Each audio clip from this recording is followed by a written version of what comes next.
Welcome to the Sex, God, and Chaos podcast, a conversation built to help you address the mess, connect the dots, and defeat addiction. Doing your work matters because if nothing changes, then nothing changes. Life is tough, and we're here to help. I'm your host, Ben Derrick, and as always, I'll be joined by Roan Hunter. Let's jump right in. Roan, how in the world are you? Man, Eva asked me that, and I always say, I have to think about it. I'm not sure. Yeah. Well, that shows you're not a Baptist because you would automatically have fine. Man, I'm fine. I'm fine. I'm good. Fine. Good. Yeah. Better than I deserve. That's the one that drives me the most don't you love it? Crazy. Better than I deserve. So, look, it's always fun to spend time with you in the podcast studio, and we're getting so much feedback about how helpful these episodes are, which is completely wild because you don't know what you're talking about. No. But the way we've solved Make it that, up as I go. That's right. Yeah. The way we've solved that is to bring other people into the studio, and what our listeners are going to hear today. Look, we have to be honest about this. We are in an interview posture, and for at least 21 straight minutes, we're staring at each other in the studio in disbelief because we are hearing Nate Larkin's story. Dude, it was. I've heard Nate's story. Me too. I've read his book, Yeah. and I know the story, but it was riveting. I mean, you said that. That's what it was. Yeah. Yeah. So I'm eager for them to Powerful. be able to hear it. Yeah, just the power in that, but just the settled nature with which he delivers things, just honest things.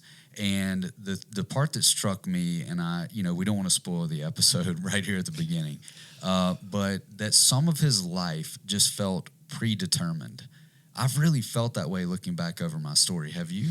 Oh, yeah, absolutely. I think we all have in some ways. And, boy, he just does a great job of kind of articulating that part of his life. Yeah, when he's telling a story, there's some moments of silence in there, just as a fair warning.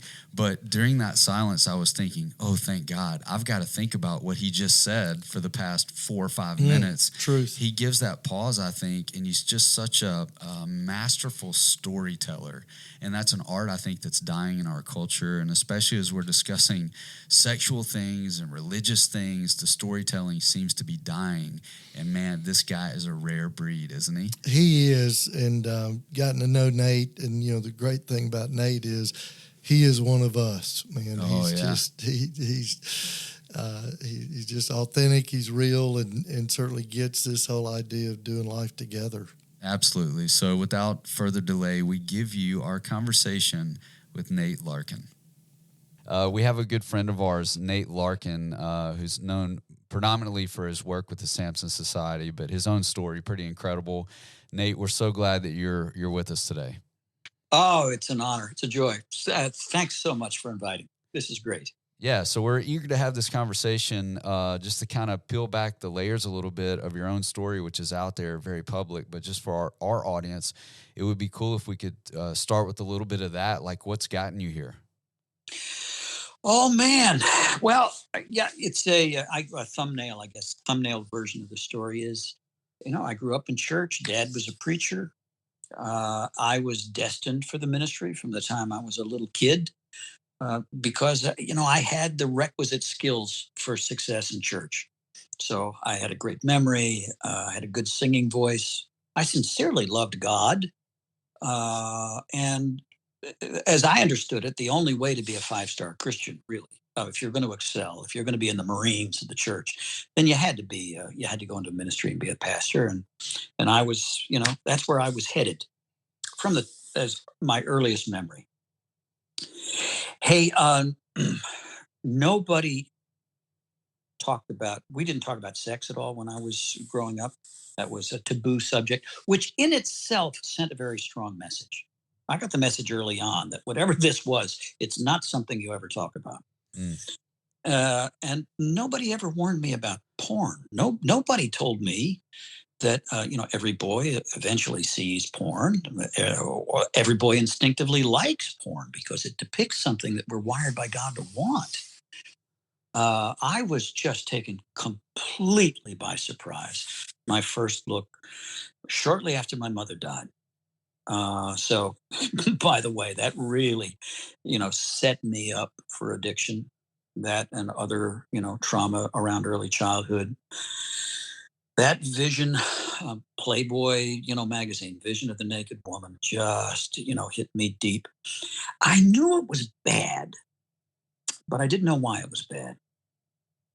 And today, crazy enough, we actually have to make the case that porn is, destructive. I was ashamed of having seen it, ashamed of having liked it. And so I hid very, very successfully. Nobody suspected that sweet little, Saint Nate Larkin, this wonderful, good kid, the leader of the church youth group, the public Christian in the public school, could possibly be developing a porn problem. So I kept that secret, all through high school and into college, where naturally I migrated to leadership of the college Christian fellowship. Um, by then, I'd stopped. I decided that I needed to stop feeling guilty about it. That really I needed to get into the 20th century. I need to escape this crazy moralism. I needed sex education. What better place to get it than porn? I thought. Um, and it was a temporary thing. I knew that, I, I viewed porn as preparation for marriage, unaware that I was actually poisoning my marriage, allowing pornography to create expectations for marriage that no woman on the planet would ever fulfill. So, met a wonderful woman, uh, married her the day I graduated from college, expecting now that my porn problems were over. Absolutely surprised and devastated when the problem not only didn't disappear, it actually metastasized. It got worse in seminary. I headed on to Princeton Seminary, and there, on a seminary sponsored trip to New York City, on a tour of Times Square, intended to show us how women are exploited by the sex business, I got my first look at hardcore porn. Up until then, I'd subsisted on softcore stuff, glossy magazines. I saw, the kind of stuff that any unsupervised 5-year-old can find a day in 2 minutes on the internet. I saw for the first time as a married man,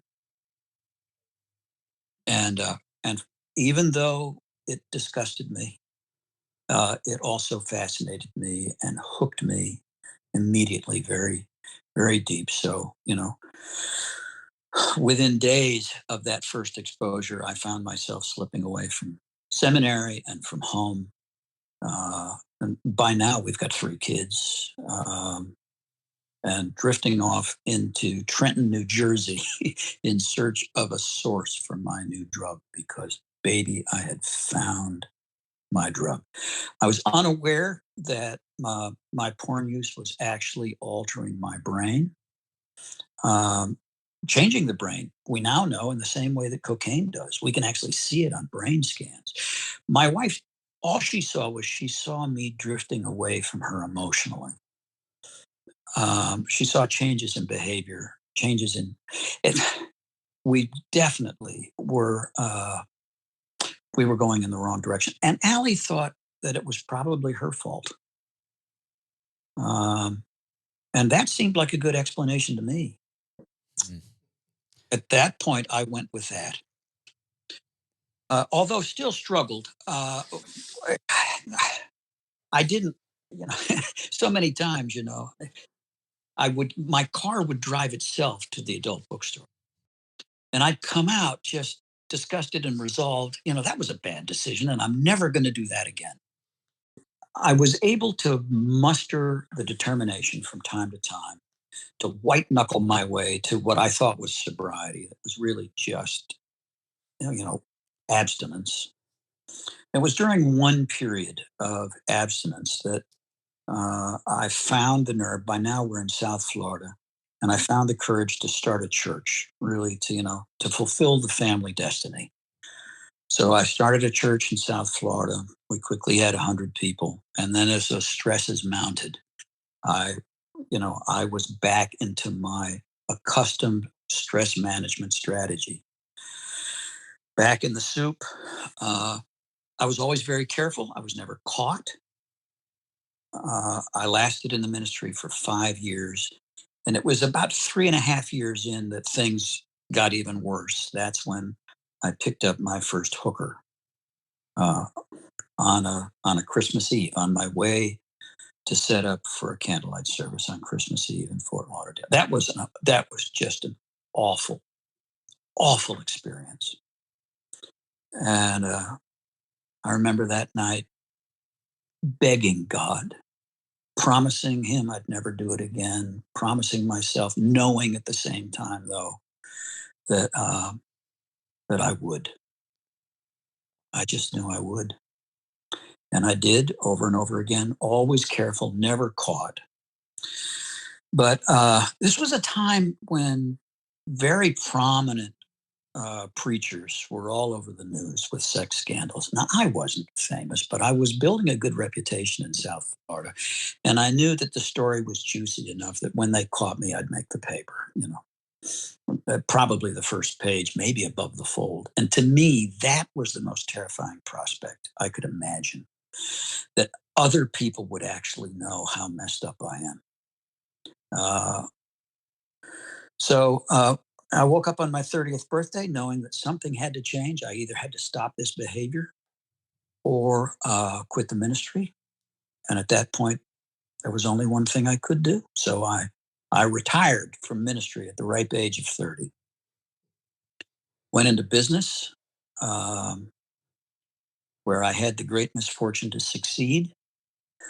And so now I had a lot more money than I'd ever made in the ministry with even less accountability. So what followed then was a very dark dozen years. I wasted untold amounts of money. I added it up later. It's at least $300,000, I think, that I burned on porn and prostitutes. The worst part is that I spent my children's childhood. I spent in all 20 years of my wife's life and 20 years of mine in this cycle. Uh, Trading my birthright day after day for a bowl of beans. It was 1998 when we got a phone call from our oldest, who by then was married. His wife called to say they were expecting our first grandchild. They had moved to Middle Tennessee, and they wondered whether we would move there to be close to the baby. Allie, my wife, who by this point was in really clinical depression, and nobody could understand why. Allie said, "I want to go." And to me, it seemed like an opportunity for the geographic cure. Maybe if I get out of South Florida, this'll work. So we moved to Tennessee, and it was shortly thereafter that Allie discovered me late one night downloading porn in the office, and that was a tough night. That was a tough night. She forgave me though, but a few weeks later, she found a condom on the floor in the bathroom that I couldn't quite explain. And that's when she said, and I'll never forget these words. She sat me down on the edge of our bed and she said, "I still love you, but I don't like you. I don't trust you. I don't respect you. And I don't think you can ever change." That's what it took for me. They say that 4 out of 5 guys who seek help for sexually compulsive behavior only do so after receiving an ultimatum from a wife or a girlfriend. I'm definitely one of the 4. So now, for the first time, I had the motivation to do something I'd never done before, which is actually go for help. I'd kind of gone for help in surreptitious ways earlier, but I'd always spoken in code. I'd never come right out and told somebody what I was actually doing, because to me the price was too high. I would certainly lose my status in church because even though I'd left the ministry, I was always active in church, always in leadership, whether it was teaching Sunday school or participating in the worship team or filling in for the preacher. I loved church. Yeah, it was tough each Sunday to fight my way to the foot of the cross and beg God's forgiveness and then kind of get this assurance of pardon and then rally my resolution to try harder and do better. I loved church, but so I had this feeling that if I actually came out and said how bad it was, I'd be given the left foot of fellowship. I'd be out the door, and I had good reason to believe that because I had seen what had happened to other guys who had taken our rhetoric about grace at face value. And ironically, I had even participated in the disciplining and expulsion of some of those guys. Me, uh, even if I wasn't throwing the stones, I was holding the coats. So anyway, um, so I didn't go to church for help. I didn't go to my pastor. I'd been a pastor, didn't trust pastors. I didn't even go to a therapist because at that point I didn't have any money left. Instead, I went to a 12-step meeting. It took me 2 weeks to actually get through the door. And I actually only went in because while sitting in my car outside, I saw a guy I recognized walk into the meeting. He was a guy from church, a guy who I had heard speak up sometimes in men's Bible studies. And there was something different about this guy, something I liked. He just seemed comfortable in his own skin, very clear that he loved God. Didn't seem like he needed to impress anybody. But here's the most striking thing about him. This guy talked about his sin in the present tense. He was joyous and shame free. And that was magnetic. I followed him inside. And what I found there started the process that changed my life. I was a slow learner, though. I was slow to join the church, join the group emotionally. I wanted to attend. I wanted to be a spectator. I really thought at that point that I had an information problem. I'd been searching for years for the final piece of the puzzle, the key insight, the principle, the formula, whatever it was that would allow me finally to gain mastery over this compulsion myself. And I thought that perhaps here I had found the people who had the secret information. I was determined to master the material quickly. I've always been a good student. I was going to set the land speed record for recovery, and get the diploma or the green jacket or the trophy or whatever it is they give you, and then leave this whole sad chapter of my life behind. That was my plan. And it didn't work very well. I was a champion slipper during the first couple of years. I could never put together any consistent, uh, I didn't even know what sobriety was at that point. All I knew was painful abstinence. Um, until finally, I made the decision just to become another bozo on the bus, just to join the human race, just to drop the whole act and ask for help. And, it was, and that's where things really began to change for me.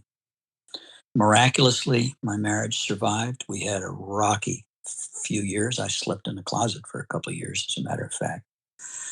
But Allie eventually began to believe that even though I'd never been a guy to follow through. I'd made countless promises that I'd never fulfilled. I'd turned over so many new leaves. She was very skeptical at the outset that this would actually work. She didn't think I would stick to it. To be honest, I didn't think I would stick to it. But it stuck to me. It was there in relationship, in honest relationship, shame free, honest, deep connection with other men, non sexual intimacy, where I had fresh encounter with my higher power. And mysteriously, uh, almost magically, wonderfully, some of those deep changes that I had tried for years on my own to bring about just began to happen on their own. And and Allie slowly began to trust them. And today we're actually grateful for that whole experience. If it hadn't been for addiction, I wouldn't have gotten into recovery.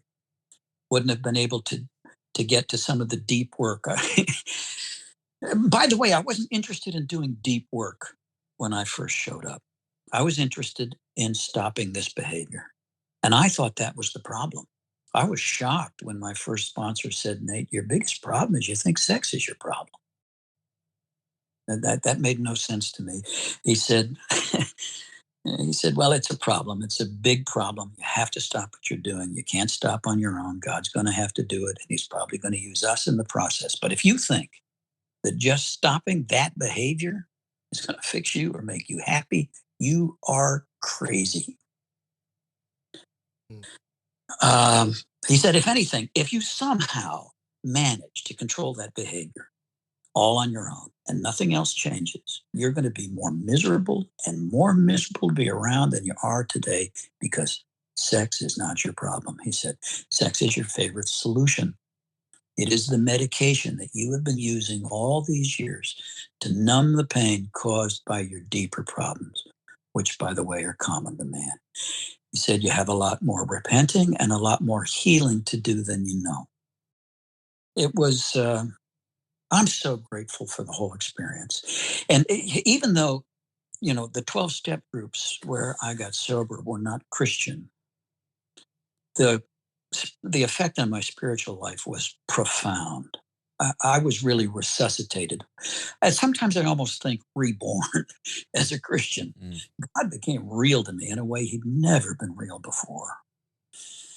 And as time went on, I really wanted to be able to integrate my growing Christian faith with my recovery experience, and to do so explicitly.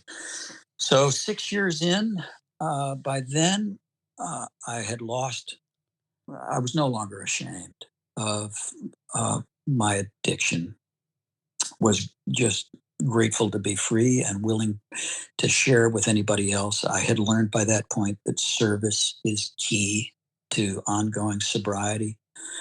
So I was walking with about a dozen guys, and at the invitation of a suggestion of my wife, actually, we got together and we started a group for Christian guys called the Samson Society, a group not exclusively for guys with porn addiction, not or with sex addiction. Uh, you know, Porn addiction is a plus; it's an advantage, but not a requirement for a membership in Samson. We've got guys now in Samson who come for all kinds of reasons. Um, But we made a commitment that we're going to walk together in transparency and honesty. We're going to bear one another's burdens. We're going to confess our sins one to another and pray for one another. Um, and it's astonishing what happens when we change our strategy, when we finally realize that Christianity is a team sport, not an individual event. We could never win this one-on-one game against, this ancient enemy of ours. And instead, follow Jesus together the way he intended. He came to reconstitute the family of God. He came to reconcile us to God and to each other. Turns out the opposite of addiction is connection. And it's in connection with God and with each other that life becomes full and freedom flourishes. So that's what the Samson Society is about.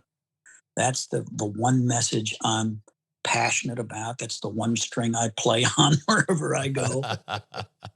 Man, I tell you, listening to your story, you can feel that. And I know that people tuning into this episode just feel honored just to hear a man's story with that level of rigorous honesty. And I know you have a lot of practice with this, but specifically the conversation that we've started with this podcast, your story just plays right into that, because Sex, God, and Chaos, I think, pretty much summarizes the story that you just told. And there's so much stuff in there. I'd like to roll back, if we could, just to kick into some Q&A about, interesting that you started with naming two things, secrecy and shame around sex. And there's so many people listening to this podcast, not everyone, but so many people that have a faith background or some sort of faith base, and assuming that the institution is going to handle all the information about those things. But for you, your faith put you in this huge place of conflict because of the secrecy and the shame, right? That was a big part of the cocktail.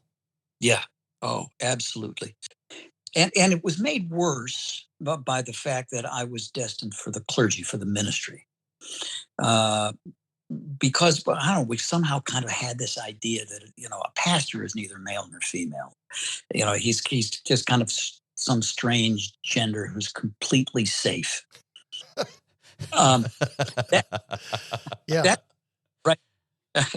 That's what messed with me in high school, because in high school everybody knew I was going to be a pastor. So no girl wanted to date me, right? They came to me for counseling when they had trouble with their boyfriends. Um, and I kind of had this. I talk about conflict. I know what I'm doing secretly. I know what I'm thinking when I'm talking so earnestly and openly and safely with this beautiful a young girl who has no interest in me. Uh, and I feel such shame about it all at the same time. And for years, I thought that I could shame my way out of shame-based behavior. Mm. The strategies that I employed during those years when I did, I toyed with what we called accountability back then. But it was all shame based. It was based on this presumption. If you lock yourself by contract into a relationship with some other guys, and you're going to tell the truth to each other, and because you have to tell the truth, the prospect of having to admit something shameful will prevent you from doing the shameful thing. That was the theory. So, after some men's conference, I'd navigate next to a few other guys and, talk vaguely in evangelical code about, the lust of the eyes, the pride of life, and then really pretend that probably anger was my bigger issue. And then we'd make this contract that we would get together weekly and we'd ask each other the tough questions. Well, by the second week, I was always lying. Mm. I mean, but the Yeah. whole arrangement was built on this insane assumption, by the way, that I can hold it together on my own for an entire week. Uh, and I, and I never because I didn't want to lose status in the group. I never let, and if a guy did admit a failure, then instantly all the attention turned on him, and then we all became fixers. And it just, I don't know, it was messed up. So it's kind of sad that I had to find my way to recovery and sobriety outside the church. It was actually, those meetings were held in the church basement in the middle of the week while all the good people were gone. Uh, but That's some of your story too, isn't it? Right? You talk about the basement with the one light bulb. Oh yeah, Nate. I yeah, always talk about those early groups and being a yeah, part of that. It's like, they always put us in the basement. It's like in the mechanical room with the yeah, the oh metal yeah, folding chairs and the naked light bulb and leaky pipes and yeah, yeah, yeah, yeah. yeah. Not that we're not dealing with shame, and that's just so helpful, right? Like You go in through the back door and you yeah, go yeah, to the bowels of the building. That's yes. where you'll find. Yeah. That's where we would always meet. It's great. You But know, our vision for the Samson Society is for Samson to be a safe place right in the middle of the church for any man to bring his real self and say the real truth. And it's a shame-free environment. Here's what I believe. As Christians, we focus a lot, especially at Easter time, on how the blood of Jesus was shed for our guilt. Jesus died for our guilt. And that is true. But that is only part of the story. He died a painful, bloody death for our guilt. But in that death, the shame was even greater than the pain. To be stripped naked, beaten, and then paraded naked through the city, and then hoisted high in the air, spread eagle, facing the city, naked. Jesus deliberately chose not just the most painful death, but the most shameful death available, because he was dying for our shame. mm. It's interesting. It's like every time I hear your story, and reading the book, and it's like, Nate told my story, right? Yeah, And the big difference is, I didn't grow up in any kind of Christian home, but was exposed. Pornography came into my life around 8 or 9, around 8 years old, hmm and in my mother's attitude, boys will be boys. I mean, we had porn on the bedside table growing up. sure. And what's interesting is, like, man, I felt that shame, Wow. just without any kind of God influence. Mm, I, I just think there's a shame factor that goes along with our sexuality. And I think it's certainly the God stamp on everybody's life, whether you yeah. know Jesus or nothing. It's just there. And Mm, I always say, I think when we read scripture, we ought to just put wherever we see Satan or devil or Beelzebub or whatever, we just need to put the word shame in there, because if it is not him, it is certainly his greatest weapon that yeah. he just plants in us, and then it just begins to fester and grow, and we reinforce it along the way. Yeah. In some ways, it's kind of living out what we believe, because those messages begin to form. I am unworthy, I am Yeah. inadequate, I am unlovable, and going back and to the dog vomit, it just reinforces what we believe, and we're just going to live out what we believe. I can have Jesus in my head and sing the song "Jesus Loves Me." This I know, because the Bible tells me so. But man, what I believe in my heart and in my gut is what I'm going to live out. And so much of what we do is just, man, we reinforce that shame message, Yeah. and shame is the enemy. Yeah. And shame, our response to shame, of course, is to hide. I mean, we see that, in that first story of the Bible, who, you know, Adam and Eve before the fall, or the Bible makes it plain in ways that made me blush when I was a kid, when the Bible says they were naked and they were not ashamed, and they were not hiding anything from each other. But as soon as sin entered the world, they began to cover up from one another. And then when God arrived for their daily walk in the garden, which, by the way, in the churches I was raised in, would never have happened. I was told that God couldn't be around sin, and that if I ever sinned, then God obviously couldn't. God could not be around me until I straightened up, until I repented, and then God could come again. Well, Adam and Eve had not repented. They'd sinned and they were hiding. And still, God, this gracious, loving Father who cares for us in the story, showed up for the walk. And they hid from him out of shame. Oh I yeah. think. I think the reason, that Allie and I, our marriage is so much better now, is there were big, there was a massive part of my life that I kept hidden from her out of shame. And that part's not hidden anymore.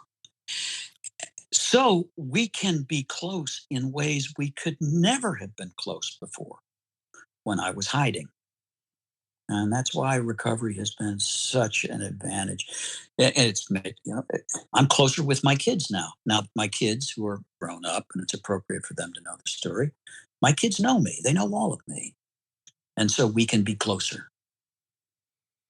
It's that idea of freedom, right? Hmm. When we just come clean, get honest, open up, be transparent, I think that's why Jesus said that he came. The Yeah. first time he speaks in public, he tells us, he came. I mean, certainly he came to save us and save us from our sin, and he Hmm. did that. But boy, what he said was he came to set the captives free, and it Yeah. is our freedom, and that Yeah. freedom is, man, getting honest, beginning to live life open and transparent, and no secrets, Yeah. no silence, and no judgment, because those are the three things that kill relationship. And boy, freedom is like always, every time I say that word, I want to do the Braveheart scene and just start screaming freedom.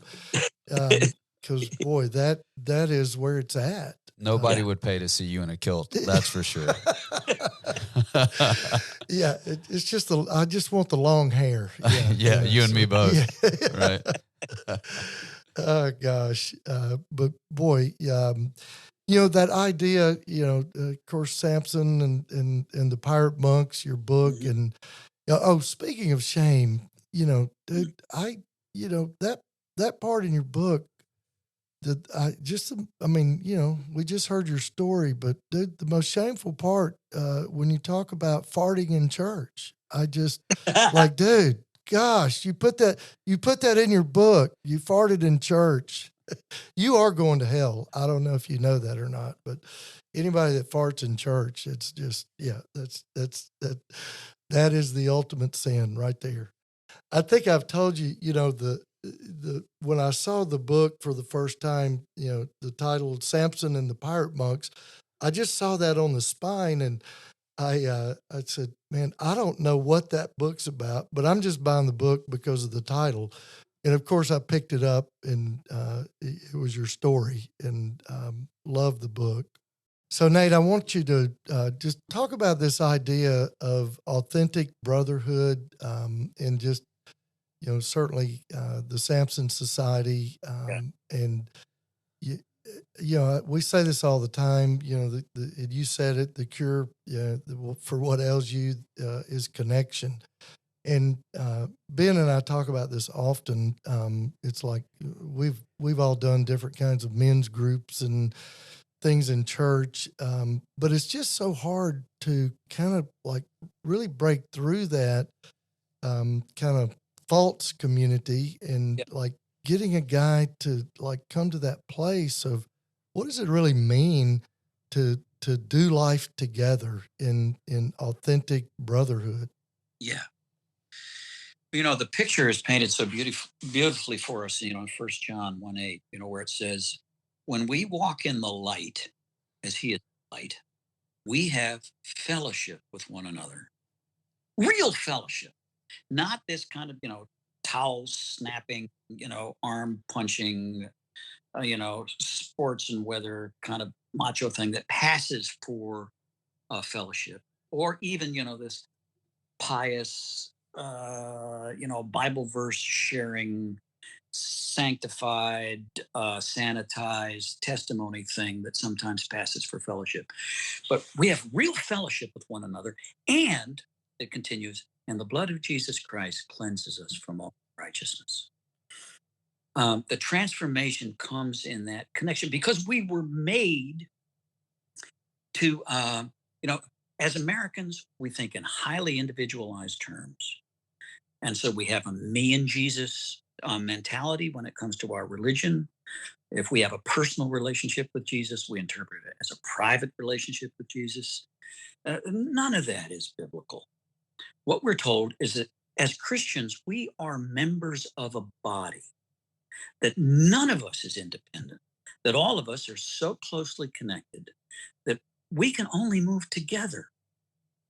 So it's only when we find a place that's safe enough to connect with other Christians, when we kind of get out of our, churchianity moralism and actually be Christians for a while, not have to try to project a righteousness of our own, but trust completely in the righteousness of another, and live in grace and live in forgiveness and live in freedom, and drop the towel and really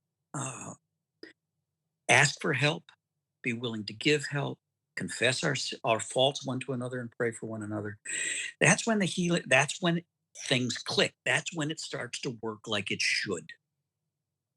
The things that were suspiciously absent when you told your story for me were it wasn't like that one sermon that you went to one time or that one sermon that you delivered one time that fixed everything, No. And we feel like that is the medicine it feels like a lot of the American church is trying to provide for these problems, and problems across the board, not just sexual brokenness, but we know when we have a gathering of people and a person walks up and they have their Bible in their hand, we know there's a lot of work to do, because there's most likely that is a blocker for attachment, which sounds crazy to say. But it's usually a signal like, man, these people have been taught to go to the wrong place. It really is an attachment disorder. Right. Yes. Yes. Oh, absolutely. Yeah. We need to be able to find a safe place to attach. You know, in Samson, what we really practice is non-sexual intimacy. Whether we're in a group meeting, a group setting, or whether we're in a regular conversation with the guy we're closest to. In Samson, we call that guy a Silas, roughly the equivalent of a sponsor in 12-step recovery, although there's absolutely no element of authority in the relationship. We're just, brothers walking together. But it's there as we have this conversation and we talk. We let another guy know what we practice in Samson. Certainly, there's an element of accountability in any authentic relationship, but we don't talk about accountability a lot. We prefer to talk about accessibility, giving another person, at least one other person, real-time access to our life, what we're feeling, what we're thinking, what we're doing, and what we're thinking of doing. And being willing to offer another person, not just our strength, but our weakness, to actually live cooperatively and to trust that Jesus is present in the relationship. He did promise that when even two or three of us are gathered in his name, he'd be there. That's his promise. Well, I grew up singing, I come to the garden alone. Right? We should all practice saying that. Alone.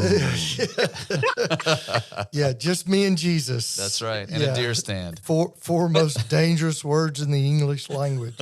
Yeah. I do think that what we practice in Samson, what happens in Samson, is why most wives will push their husbands out the door to go to Samson, because they like what comes back. Because there we practice non-sexual intimacy. And we come home a little more able to be transparent and honest and to talk about feelings, and to actually connect without always swinging for the fence and making every connection sexual. So would you say, just let's bring another word into the conversation here. I know we're nearing the end, but the level of validation that a person can receive from non-sexual intimacy, it's a little hard for people to believe who are trapped in just sexual brokenness or the binge purge that you described in your story, to convince those people, man or woman, hey, the intimacy that is available that's non-sexual is incredibly validating and will feel more like medicine than the thing that's giving you all this guilt and shame, post-acting out. Yeah. When we can separate lust from love, lust from sex, when sex ceases to become a performance, when it's not, lust sees a body, love sees a person. Lust takes, love gives. When we learn non-sexual intimacy, and then can bring that level of connection into the marital bed. I mean, one of my greatest regrets is now knowing how much money I spent on bad sex. That's so true. Oh, yeah. Yes. Right? Yep. Because it is terrible. Order of magnitude different. Yes. Yeah. Even I've been married. We just celebrated our 40th wedding anniversary, and we talk about our sexual relationship. After 40 years of marriage and lots of practice and then lots of work, it is we're at that place where it's like, man, that part of our relationship just keeps getting better and better. Mm-hmm. I mean, I'm 60 years old. Yeah. Everybody thinks that it's like, well, you get older and that just dies off or something. No, when we're really living emotionally connected in true intimacy, man, that's where the good stuff is. And we talk about that openly. We go into details, that would be creepy. But where do young couples hear that message? Yeah. They certainly aren't going to hear it in our culture. They're not going to hear it in church. You're not going to hear it anywhere. But it is something that needs to be spoken because it is, it's the created design of how all this works. And man, there's just nothing greater and nothing better. Yeah. But it's not easy. It's not hard. It takes two willing people in order for that to happen. But boy, when it does happen, it's a beautiful thing. Yeah. So, man, we're kind of getting to the end of our time, and just can't thank you enough for just being on the podcast, and certainly kind of doing life together. If people want to know more about the Samson Society, what would be the best way for them to get in contact? Yeah, sure. We've got local meetings. More than 500 local meetings of the Samson Society have started since 2004. But we also have online meetings. Our goal is to have at least one of those meetings every hour of every day. And Samson has gone global now. There are already meetings in 6 languages. But you can't get into a virtual meeting until you've had an orientation and we've had a chance to meet you and verified that you're there for your own recovery. You can sign up for a newcomer meeting. There's one every day at samsonsociety.org. That's Samson without a P, SAMSON, samsonsociety.org. And you can meet brothers. I expected, by the way, when we started the online meetings, that the quality of those friendships would never match the friendships in local meetings. I couldn't have been more wrong. It astonishes me now to see how close guys get who meet regularly, even if they don't live in the same city or the same state or even the same country. And, at our annual national retreat, the best part of the retreat for me is watching guys hug their best friend for the first time. By the way, National Retreat, Roan, I am so excited, and we all are so pleased that you and Ro and Eva are going to be the main presenters at our fall retreat this year, the first weekend in November in Eva, Tennessee. Man, we're looking forward to it. I think I told you this will be the first time that Eva and I have done those types of things together, and Ro and I have done those together. But this will be the first time that all three of us have done this together, and I think it's just going to be a pretty interesting time because. You're going to get a perspective of the one that has walked the path of sexual brokenness. That would be me. And you get the perspective of a partner of sexual brokenness. And then you're going to get the perspective of a child of sexual brokenness. We're certainly looking forward to being at the retreat with you guys. Man, it is, it's just, we've done some work with some of the Samson guys, and boy, those guys, you can tell, they because of the group work, just the brotherhood and the sharing, man, they all dive into the deep end of the pool. Oh, that's good. Oh yeah. And so, man, it was, so appreciate you taking the time and being on with us this morning. Just always love hanging out with you, and I've been telling guys here, dude, you're one of us, and so glad that we do life together, man. Thank you.